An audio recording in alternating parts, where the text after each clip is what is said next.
Bienvenidos a Perceptalia, este espacio donde pensamos sin prisa, entendemos sin miedo y descubrimos que la filosofía, de hecho, está en todas partes. Hoy vamos a tocar un tema que vaya, a veces hasta puede asustar un poco, el nihilismo. Esa sensación de que quizá muy en el fondo nada tiene un propósito definido, pero más que una palabra rara, es una pregunta que de una u otra forma creo que todos nos hemos hecho alguna vez.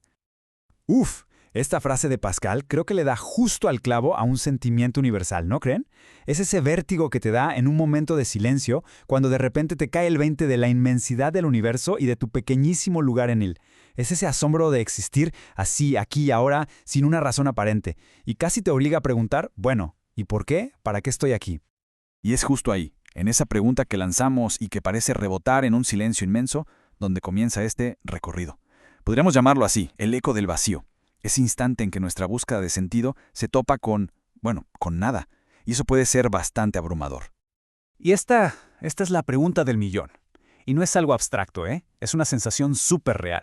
Es lo que uno siente cuando el mapa que seguía, esas metas, esa carrera, esa relación, de pronto parece que ya no llevan a ningún lado. Como si todo perdiera su valor. Es el sentimiento de que, en el fondo, tal vez nada importa de verdad. Pero ¿saben qué es lo curioso? Que no siempre nos hemos sentido así, tan a la deriva. Hubo un tiempo, de hecho, la mayor parte de la historia humana, en que el universo parecía venir con un manual de instrucciones. Todo tenía un propósito clarísimo, desde la más pequeña bellota hasta el ser humano. Y esa idea tiene un nombre: teleología. Suena un poco técnico, pero la idea es bastante simple. Es creer que el mundo funciona con un orden, con una lógica, donde cada cosa tiene una finalidad. El gran arquitecto de esta visión fue Aristóteles. Para él, todo en la naturaleza aspira a ser algo. Todo tiene un para qué. Miren, para entender cualquier cosa, Aristóteles decía que había que hacerse estas 4 preguntas. Ahora, la que de verdad nos interesa para este tema es la última, la causa final, el telos. Por ejemplo, el telos, o el propósito, de una semilla es convertirse en un árbol. El telos de un ojo es ver.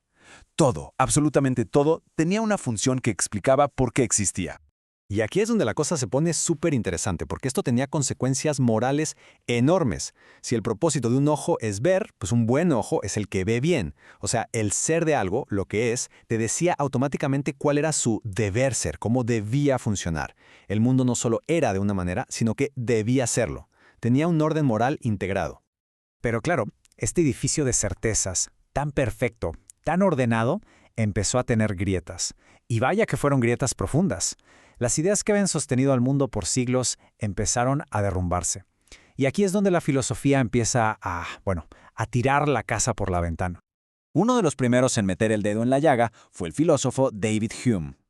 Su crítica es tan simple que es brillante y demoledora a la vez. Él dijo, a ver, un momento, solo porque algo es de una manera no significa que deba ser así. Pensemos en una taza de café. Sí, fue diseñada para beber. Su ser es ese, pero nada me obliga a usarla para eso. Puedo ponerle una planta o usarla para detener la puerta. Su forma no me impone una única función. Y con esa idea tan simple, ¡pum!, se rompió el lazo entre el ser y el deber ser. Y entonces, claro, llega Nietzsche y suelta esta bomba. Dios ha muerto. Y hay que entender bien esto. Para él no era un grito de victoria, sino todo lo contrario. Era un lamento. Era el diagnóstico del evento más trágico y desorientador en toda la historia de la humanidad. ¿Y qué pasa cuando matamos a Dios? ¿Cuál es la consecuencia directa? Pues que todo aquello que nos daba un norte, la base para nuestra moral, para el sentido de la vida, de repente se queda sin piso. Esos valores que creíamos absolutos, como el bien, la verdad, la justicia, de pronto quedan flotando en el aire. Se devalúan, pierden su autoridad. Entonces, ¿qué hacemos? ¿Cómo se vive en un mundo que de repente se queda sin mapa, sin un destino claro? Aquí es donde la cosa se pone interesante, porque surgen respuestas muy distintas ante esta nueva y, para muchos, aterradora libertad. Y aquí es donde la cosa se bifurca. Hay, digamos, 2 grandes caminos que se pueden tomar. Por un lado está el nihilismo pasivo, que es básicamente la resignación, la idea de que, si nada importa, pues ya no hago nada. Es la parálisis. Pero del otro lado surge una respuesta mucho más poderosa, el nihilismo activo, que con el tiempo se convierte en el existencialismo. Y aquí la idea es radicalmente opuesta. Este vacío no es una condena, es el origen de nuestra libertad. Y para entender esto, Sartre nos regala una frase que es el corazón del existencialismo. La existencia precede a la esencia. ¿Qué significa esto? Pensemos de nuevo en la taza. Primero, alguien la imaginó, tuvo una idea de ella, esa es su esencia, y luego la fabricó, esa es su existencia. Con nosotros, dice Sartre, es al revés. Primero existimos, ¡pum!, somos arrojados al mundo sin un plan, y solo después, a través de lo que hacemos, de lo que elegimos, definimos quiénes somos, creamos nuestra propia esencia.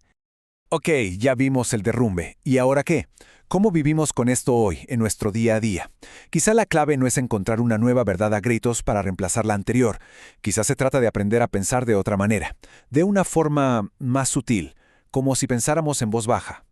Para explorar esta idea, nos vamos a apoyar en un filósofo italiano más reciente, Gianni Vattimo. Él nos propone una forma de pensar para después de esta muerte de Dios, una filosofía para un mundo que ya no tiene ni busca fundamentos últimos.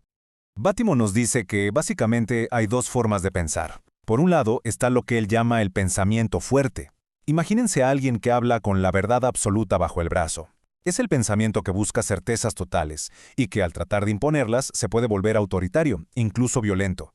Y frente a eso, él propone el pensamiento débil, que no es débil en el mal sentido, sino que acepta que ya no hay una sola verdad con mayúsculas. Acepta que vivimos en un mundo de interpretaciones. Y ojo, que pensamiento débil no significa pensar con debilidad o ser cobarde, para nada. Es un pensamiento que debilita las verdades absolutas, que les baja el volumen. Al aceptar que no hay una única respuesta final para todo, se abre un espacio real para el diálogo, para escuchar otras versiones de la historia. Es una filosofía que permite que las voces que siempre fueron silenciadas, los vencidos, por fin tengan un lugar. No es resignación, es emancipación. Y esto nos lleva de vuelta al inicio, pero con una mirada completamente nueva. A lo mejor el nihilismo no era el final del camino, sino el verdadero punto de partida. Si ya no hay un mapa cósmico, ni una verdad única que nos diga qué hacer, entonces la responsabilidad de trazar nuestro propio camino, de crear nuestros propios valores y de darle un sentido a la vida, recae completa y absolutamente en nosotros. Y esa es una libertad tan grande como abrumadora. Y bueno, pensar en estas ideas tan profundas es en sí mismo un acto de libertad. Si algo de lo que platicamos hoy les hizo reflexionar, nos encantaría que compartieran este análisis. Gracias por acompañarnos en esta conversación. Esto fue Perceptalia.